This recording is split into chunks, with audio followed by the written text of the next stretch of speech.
The production of this video was made possible by donors to the Orchestration Online Patreon initiative. Please consider adding your support to the creation of free educational internet resources by visiting our Patreon page linked below.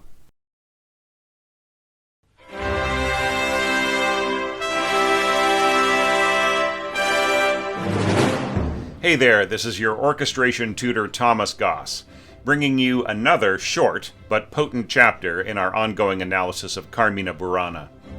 My previous lecture on the song Ecce Gratum provided a kind of joyous bridge between the solemn and moody temperament of the opening four songs and the carousing, playful attitude of the next section, titled Uf dem Anger by composer Carl Orff, usually translated as On the Meadow or On the Field from Middle High German. Imagine everyone getting out of their dreary, cold castles or moldy houses in order to celebrate with dancing, drinking, feasting, and, if you are young and unattached, flirting shamelessly with another young person of your fancy. This painting by Peter Bruegel the Younger shows it all, really. Medieval townsfolk dressed in their Sunday best, mixing it up with a lot of elbows and knees on an open field as a bagpiper guides their steps, with others bringing baskets, platters, and jugs of food and drink to the festivities. Far off, under the thatched eaves of a great house, others prepare cauldrons, probably of hearty stew, while, seated off to the side in front of a draped canvas, the local lord and his family look on with muted interest. As usual with the Bruegel family painters, there's a good deal of charm and humor as well. In the lower right-hand corner, we see a very young chap downing the contents of a jug of ale, while his family sits under a tree, the wife calming her infant and the husband nodding off, both clearly overwhelmed by the festivities. Bruegel puts us in the very middle of the throng, so you can easily imagine dozens more people churning behind and around this scene, out of view. This is the culture that Orff is evoking in his interpretation of Carmina Burana's poems, written a few centuries earlier than Bruegel's painting, but not all that different in many ways. Today we're going to look at the instrumental number Tanz, which simply means dance in German. It's a really lovely, iconic bit of music that's immediately recognizable even for most casual concert music listeners, mixing Orff's folk simplicity with a lot of innovation and lovely architectural ideas. There's almost no point in starting this analysis with the orchestral layout, because this movement is a collection of several different groups of instruments, each trading off the same musical episodes, with some development here and there, and a big tutti climax at the end. So we'll deal with each approach separately as we go. About the only thing you need to know from the beginning is that this is the introduction of the C trumpet, which will pretty much dominate the proceedings through to the end of the Uf dem Anger section, reappearing briefly only in Olim lacus coloram, and then never again.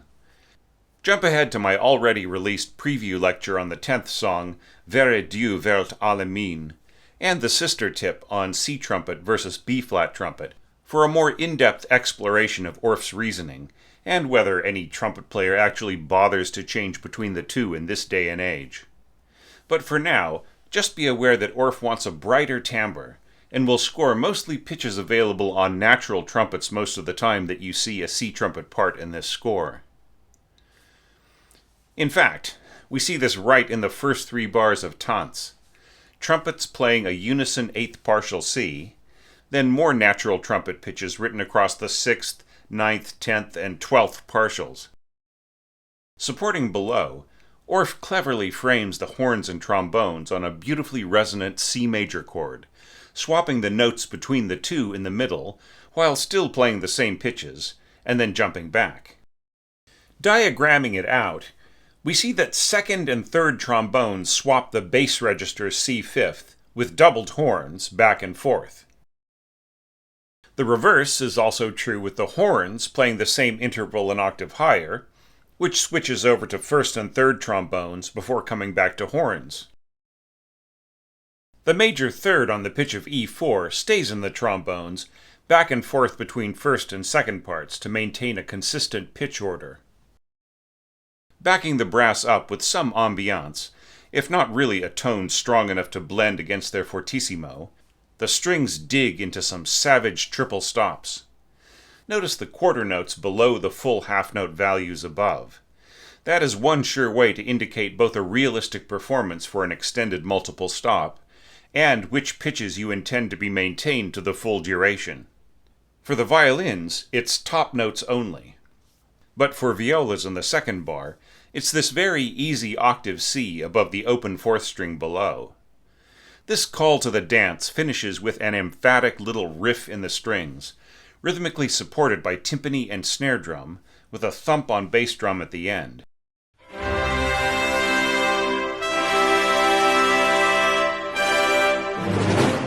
If this seems eerily familiar to you, then you're not wrong, because the very last bars of this whole Uf dem Anger section end with the exact same riff, the same strings and timpani, with a little help from the horns, and the same thump at the end, though the snare drum holds back a bit. I've left out the big tutti final chord in this added comparison, but you get the picture. Introduction's over. The tune gets right to the nitty-gritty.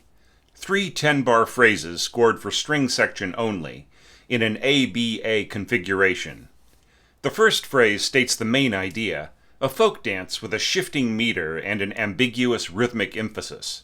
Sometimes these rhythms can get the best of even some of the finest orchestras, leading to things falling apart a little as the players start to feel the wrong emphasis in what feels like the right place.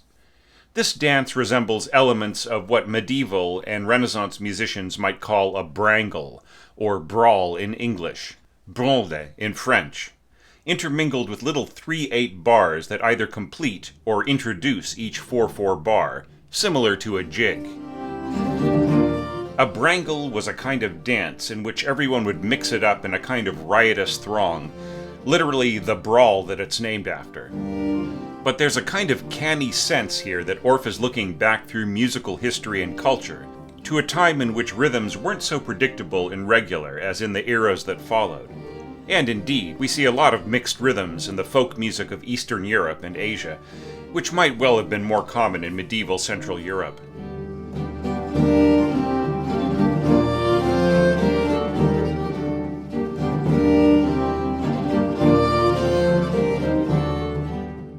Let's start with the first set of 10 bars. Here we see that Orff is maximizing the effect of multiple stops using open strings. The pizzicato C5ths in cellos on their lowest open strings. The same approach taken for those little open string grace notes in upper divisi second violins. That low open C in pizzicato quadruple stop violas, while the fingers bar a C5th an octave higher, and then add a sixth above that, which is simple enough to play once the fingers are positioned. And the second violins also pizzicato strumming a full chord, with bottom and top open strings of lower G3 and upper E5, meanwhile with a fingered sixth on E in the middle, even easier than the violas. Of course, in folk fiddle playing, there tend to be a lot of open strings as solo players try to fill in the harmony as best they can to make the sound fuller. And apparently this went back to the Renaissance and earlier. J.S. Bach's partitas and sonatas for unaccompanied violin reflect the heritage of his father, an itinerant violinist who traveled from town to town amazing the crowds with his brilliant playing.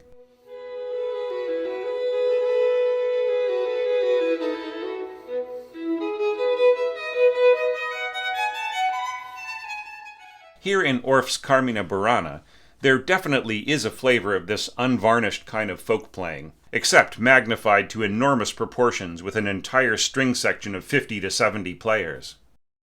But all that aside, there's more going on here than a bunch of string players strumming a C major chord.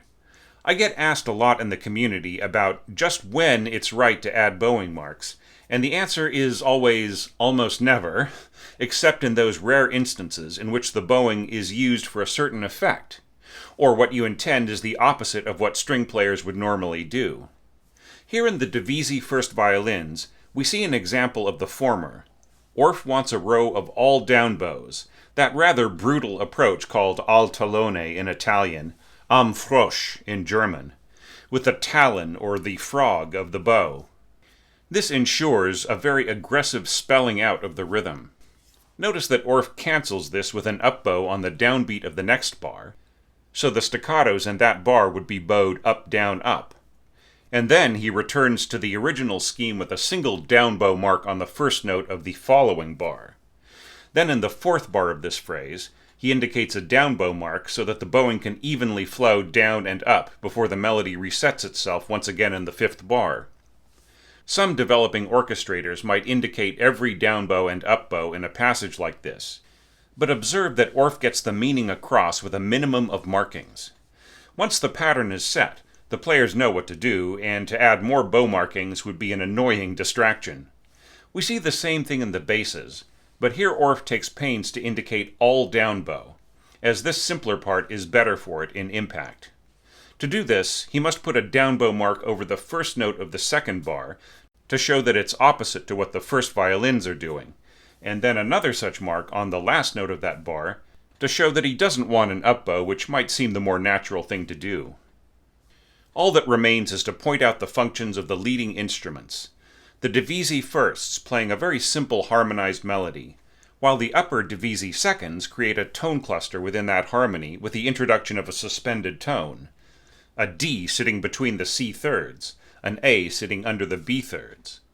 Those grace note open fifths also introduce D as a suspended tone between the pizzicato C and E of the following middle strings. And let's not forget how the divisi first notes throw in an A into the G octave between the upper divisi firsts and seconds.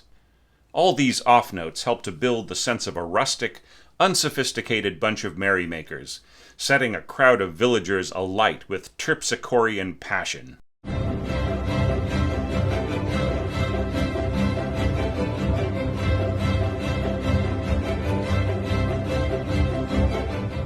The B section in this little dance reverses the metric contrasts, with bars of 3/8 introducing 4/4 motifs, then a quick bar of 2/8 springboarding a descent from an A third back down to the starting C third over bars of 4/4 and 2/4, ending with a little recouping phrase nearly identical to those 2 bars of 3/8 that ended the A section. Notice the change of scope and character, though.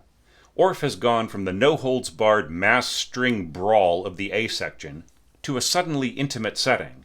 2 solo first violinists playing the harmonized melody, over second violins playing softly bouncing spiccato broken C octaves. Meanwhile, pizzicato cellos and violas trade off the pitch of middle C between them, the differing character of each tone providing its own kind of contrast. The scoring is so simple and effective that this short description is all that's needed to clarify the passage here in this video, as compared to the much longer analysis of the A section. Then, speaking of which, that A section comes back to complete the triptych.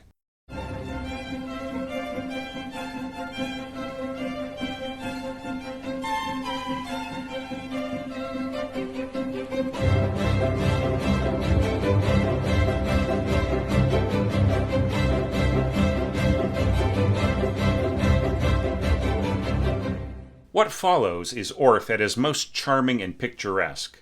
A moment, perhaps, recalling a solo or duo of dancers during a break in the riotous proceedings. Perhaps an acrobat or juggler, or even 2 younger villagers of marriageable age pushed out into the middle of the crowd to share a very simply expressed, innocently framed moment.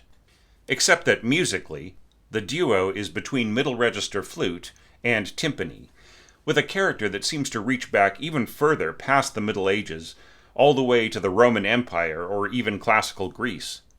Notice how this character is underlined by the articulation marks.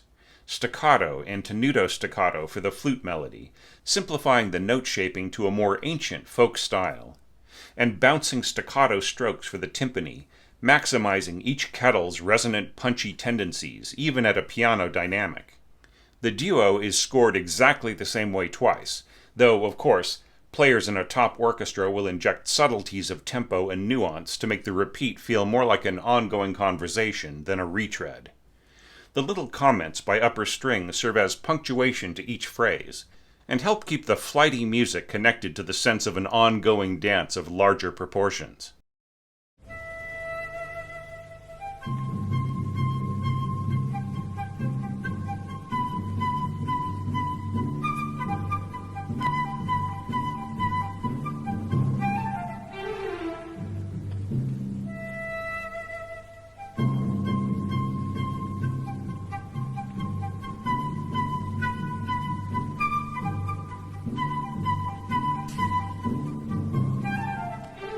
After this lovely little intermezzo, Orff returns to his ABA form, except that each of the previous sections is now expanded to huge proportions. Before we get to the meaty bits, let's see how the strings are revisiting their previous functions. We see the basses and cellos working together just like before, arco basses hammering out low Cs against strummed cellos, except that the basses have added an octave divisi, and the cellos have stacked an additional E6th, very simple to finger, on top of their original open C5ths. The viola quadruple stop chord is exactly the same as before, but the first and second violins both strum new chords, each with an open G5th at the bottom, the D of which creates a suspended tone as we saw before, and with either a C5th or C6th on top. That high pitch of A in the first violins once again adds to the homegrown feeling. But notice something else. Orff abandons any sense of meter in the string section and simply scores the lower and upper strings back and forth against one another, without any readjustment to put the bass note on the downbeat. This means that sometimes the lower strings will be hitting the downbeat, and sometimes the upper strings. To make things even more random feeling, he scores the timpani strokes as compensating for the changes of meter, so that the player will always produce the root C on the downbeat. This leads to powerful unisons with lower strings in some bars, and trading off with them in others. And that just leads us back to the red meat off the bone of this passage. Quadruple horns in unison with tenor trombones. This creates a sound so penetrating, so sonorous, that it feels like it's punching holes in a brick wall. There are a couple of rests thrown in here and there, trading off in the trombone parts, most likely to give the players a chance to recover their breath. But if so, it's hardly necessary given the short but incredibly effective span.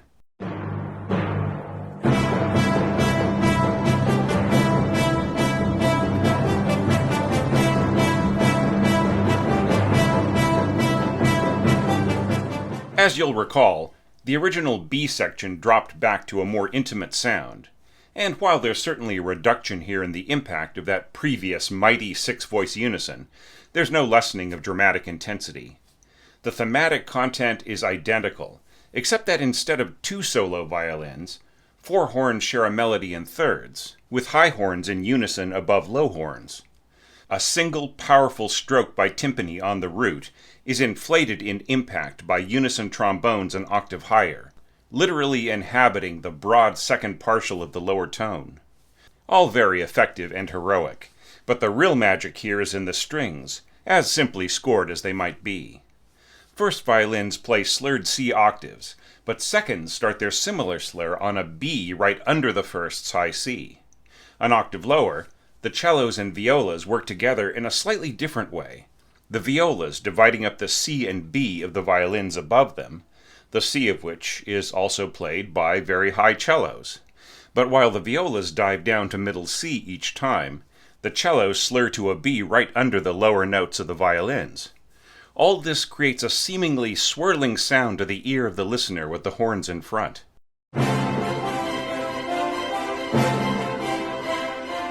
Before we listen to the whole phrase, let's check out a couple more things. Like the basses sounding middle Cs, altalone as before.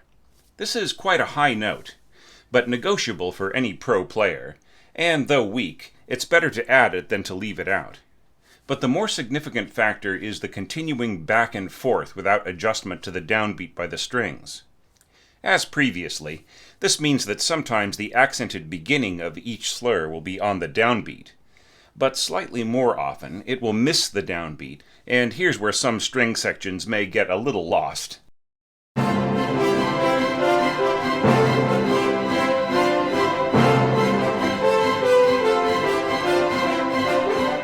It takes a certain single-minded dedication to the exact rhythm to make it all the way through, but when that's observed, a certain magical quality emerges.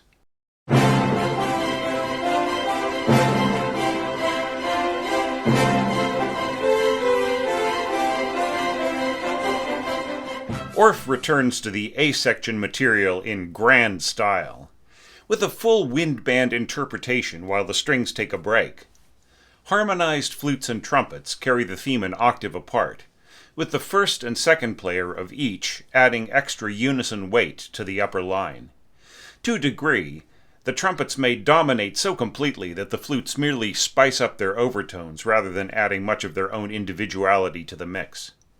Here we see again Orff's intention that the C trumpet should be introduced as a callback to natural brass scoring, with all its given pitches occurring in the harmonic series, as medieval to Romantic era trumpet players might have accessed, all except those B naturals, which could be lipped up from the out-of-tune seventh harmonic. The rest of the winds and brass are given over to an interpretation of the back-and-forth pattern that we've seen in the strings, similarly rigid rather than compensating. The low note is as fat as one could desire, even as thinly scored as it might appear on the page, fortissimo triple unison trombones joined by timpani and bass drum. The reacting chord is intriguing, and worth opening up with a quick diagram. Here we see that a very small contingent of instruments actually play the tonic C: first oboe, second clarinet, and second bassoon. Neither is the dominant of G necessarily the most prominent of tones, as represented by first clarinet, first bassoon, and second and fourth horn. What's more ear-catching are the tones producing clusters, the high-sounding D6 of the E-flat clarinet, the English horns sounding E5, clustering up with the D5 of second oboe, and probably the easiest to hear of all, first and third horn crunching together on the same two pitches, an octave lower.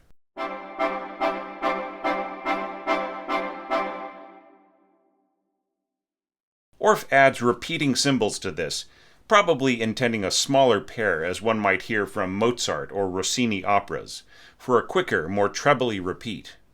Heard all together, the feeling here is a lovely, audacious rumble.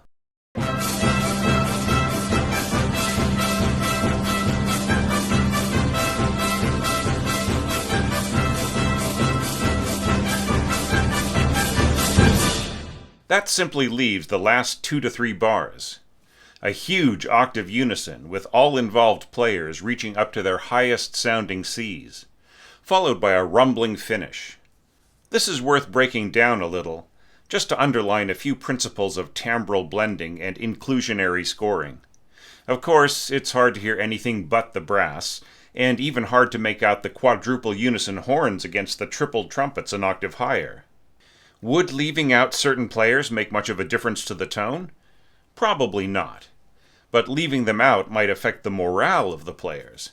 If something is possible which bonds the players together in united purpose, whether it includes them texturally, sometimes it's better to leave them in than to take them out, so long as this doesn't hurt the player's embouchure or stress their technical capabilities in other ways.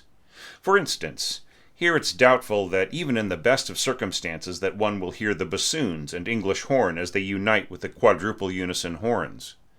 An octave higher, the trumpets will blast over their body of tone, and also over the 8-voice unison of flutes, oboes, and clarinets. Even the glockenspiel 2 octaves higher will do little else other than brightening the overtones of the trumpets to a tiny degree. And yet it's just so fun to all be jousting together in this pageant of sound. I can see why Orff lets all of this in. And certainly it's more powerful in terms of sheer tone weight in a concert hall, however much the trumpets blast over everything else. We hear something similar in some recordings and performances, in which the players on timpani and snare drum, egged on by the powerful projection of the trumpets, play their answering parts so overwhelmingly that the string section's massive unison pitches are completely swallowed. But not always.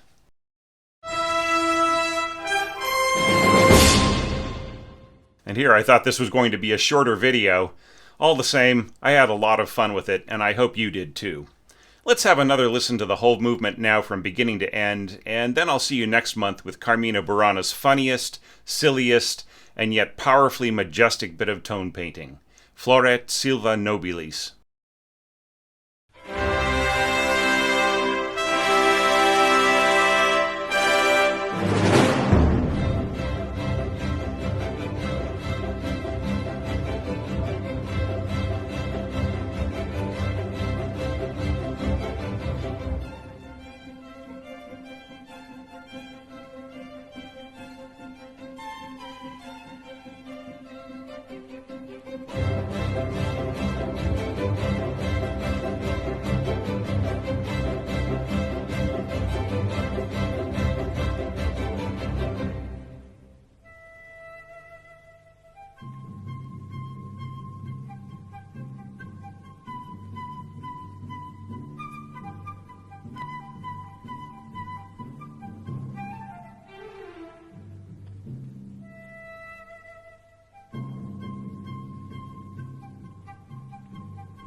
Because